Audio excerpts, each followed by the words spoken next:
जय हिंद। कौन कहता है कि मर जाऊंगा मैं तो दरिया हूं, समंदर में उतर जाऊंगा मैं। लता जी लंबे अरसों तक देश के युवाओं में, देश के हर पीढ़ियों में याद आती रहेंगी। लता जी देश की धरोहर थी। आइए हम लता जी की कुछ जीवन परिचय और जीवन गाथाओं को समझते हैं और जानते हैं। जब भारत रत्न लता जी हम सबको छोड़ के गई तो हम सबकी यादें, आंखें गमगीन थीं। 28 सितंबर 1929 इंदौर मध्य प्रदेश, दीनानाथ और शेवंती मंगेशकर के घर पहली बेटी पैदा हुई। नाम रखा हेमा। दीनानाथ गायक थे और मराठी ड्रामा कंपनी चलाते थे। नाटक भावबंधन में लतिका नाम के किरदार से दीनानाथ इतने प्रभावित हुए कि अपनी बेटी का नाम लता रख दिया। लता जी इतने लोगों के दिलों पे राज करती थी। She was voice of India's, beating heart, young and old, broken and United. प्रधानमंत्री मोदी को राखी भेजना नहीं भूलती थी और प्राइम मिनिस्टर मोदी जी की भी कल आंखें नम थी और उन्होंने भाव विभोर श्रद्धांजलि देने के लिए वहां पहुंचे थे। ये इंडियन एक्सप्रेस का एक प्रिंट है,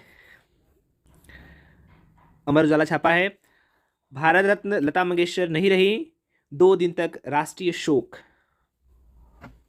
और एक और संयोग देखिए कि 2 भारत रत्न, अटल और लता, 2 नाम समान, उल्टा सीधा दोनों महान।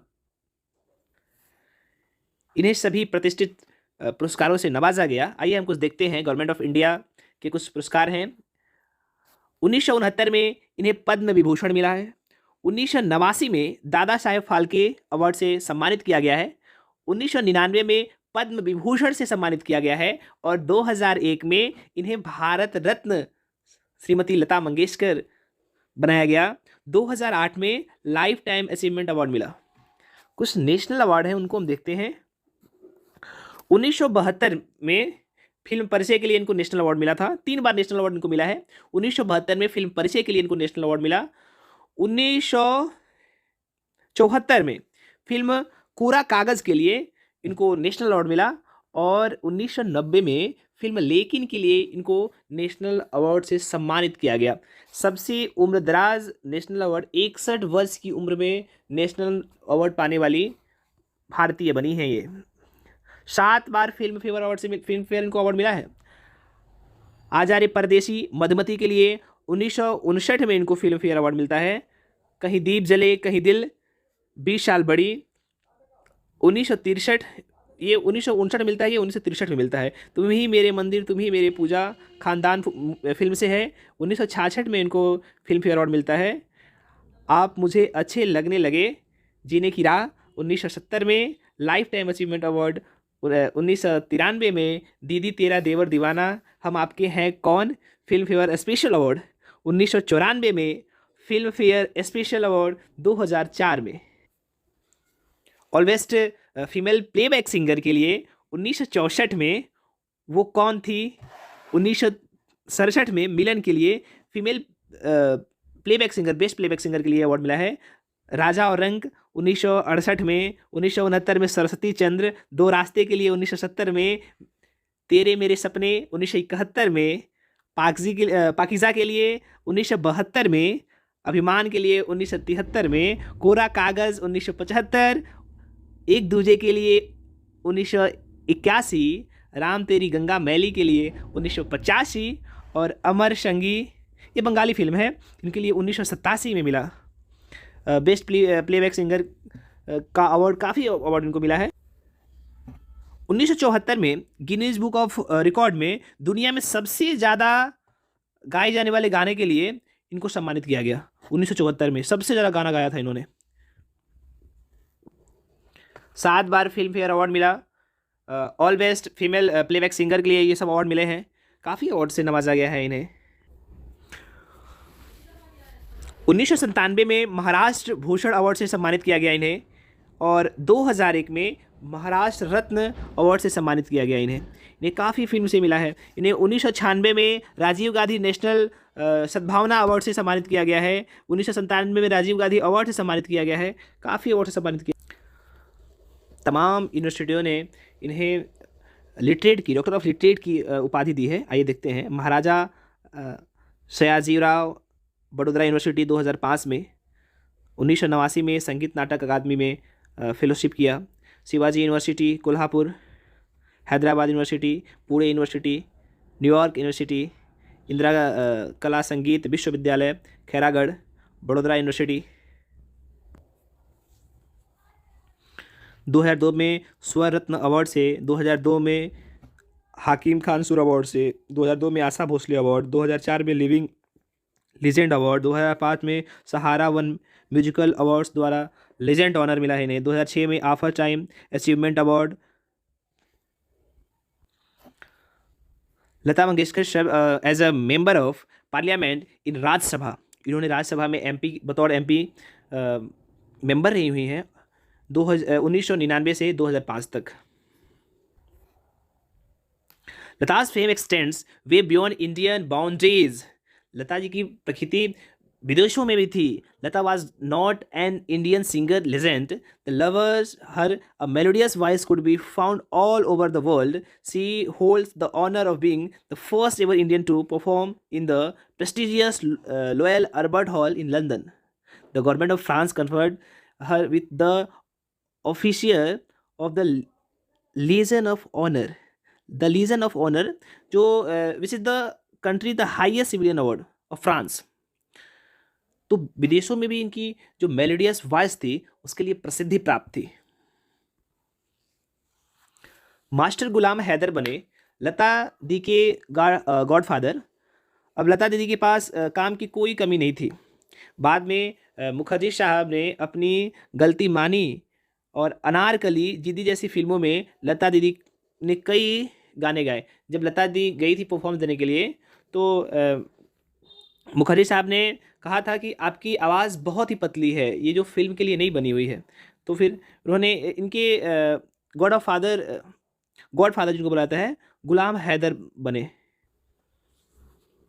18 साल की लता को जब संगीतकार गुलाम हैदर ने सुना तो उस जमाने में सफल फिल्म निर्माता शशधर मुखर्जी ने से मिलवाया और शशधर ने साफ कह दिया कि ये आवाज़ बहुत पतली है, नहीं चलेगी। फिर मास्टर जी गुलाम हैदर ने ही लता को पहला ब्रेक दिया और फिल्म मजबूर के लिए गीत अंग्रेजी छोरा चला गया में लता ने गायक मुकेश के साथ गीत गाया।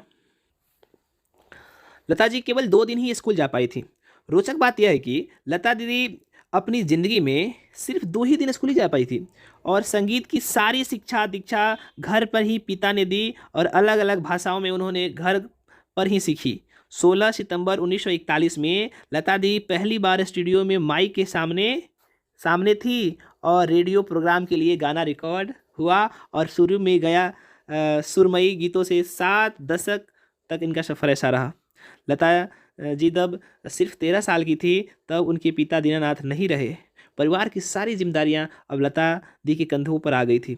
लता दी की 4 बहनें थीं, मीना, हृदयनाथ, आशा, उषा। हृदयनाथ शायद भाई हैं इनके। जब लता जी को दिया गया धीमा जहर 33 साल की उम्र में लता स्वर कोकिला बन चुकी थी। करियर में शबाब पर किसी ने उन्हें जहर देकर मारने की कोशिश की। ये लता दी की ज़िंदगी का सबसे भयानक और कठिन दौर था। लता जी का लंबा इलाज चला, 3 महीने तक बेड पर रहना पड़ा।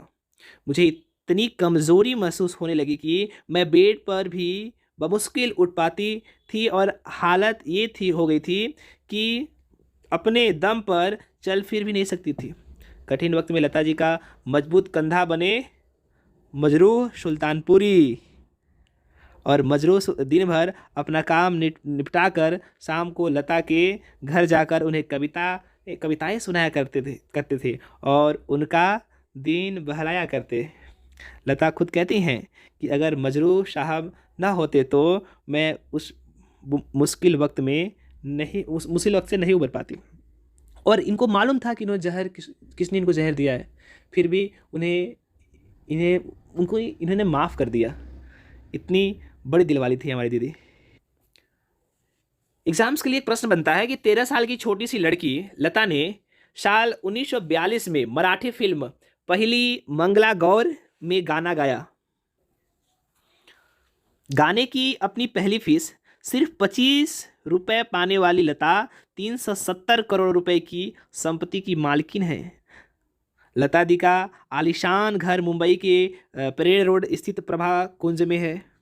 लता अपने गाए हुए गानों की रॉयल्टी में हर महीने 40 लाख और सालाना 6 करोड़ रुपए कमाती थी।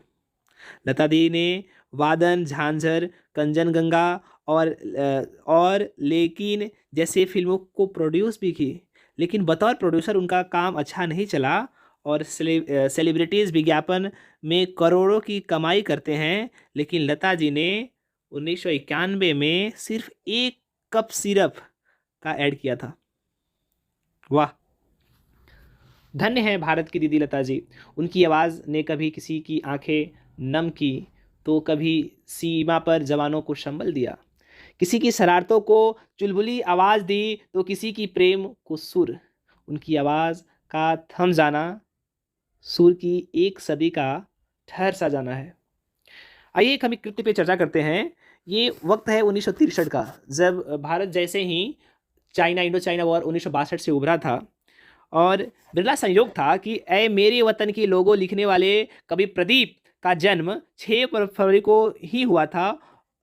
एक संयोग भी है, देखिए 6 फरवरी तो इनका डेथ हुआ है और 6 फरवरी जो गीत लिखे हैं कवि प्रदीप ऐ मेरे वतन के लोगों, उनका भी जन्म 6 फरवरी का ही हुआ है। और सबसे बड़ा संयोग ये है कि बसंत पंचमी को वसंत पंचमी कल बीत गया है, आज माँ शारदे की विदाई थी और उसमें हमारी दीदी हमको छोड़ के चली गई। ये देखते हैं कि असली मायनों में लता दीदी का महाप्रयाण दिवस भी यही दिन बन गया। और चीन युद्ध में 26 जनवरी 1963 को नेशनल स्टेडियम में लता जी ने जब गीत गाया तो तत्कालीन पीएम पंडित जवाहरलाल नेहरू की आंखों में आंसू बहने लगे और वही उन्होंने लता जी को भारत कोकिला की उपाधि दी। भारत कोकिला की उपाधि तत्कालीन प्रधानमंत्री जवाहरलाल नेहरू ने दिया था। 1942 में इनका पहला जो सॉन्ग था, Lata Mangeshkar first song was removed from the film. उनकी स्टार्टअप की जो पहला ही सॉन्ग था उसको फिल्म से ही बाहर कर दिया गया। उसके बाद भी चमकने वालों को कौन रोक सकता है। अंततः उन्हीं के शब्दों में, ऐ मेरे वतन के लोगों जरा आँख में भर लो पानी, जो शहीद हुए हैं उनकी जरा याद करो कुर्बानी। लता जी को भावपूर्ण श्रद्धांजलि, और भारत इनको भूल ही नहीं पाएगा। सत सत नमन। अपनी गीतों के माध्यम से सबके दिलों पर राज करती रहेंगी।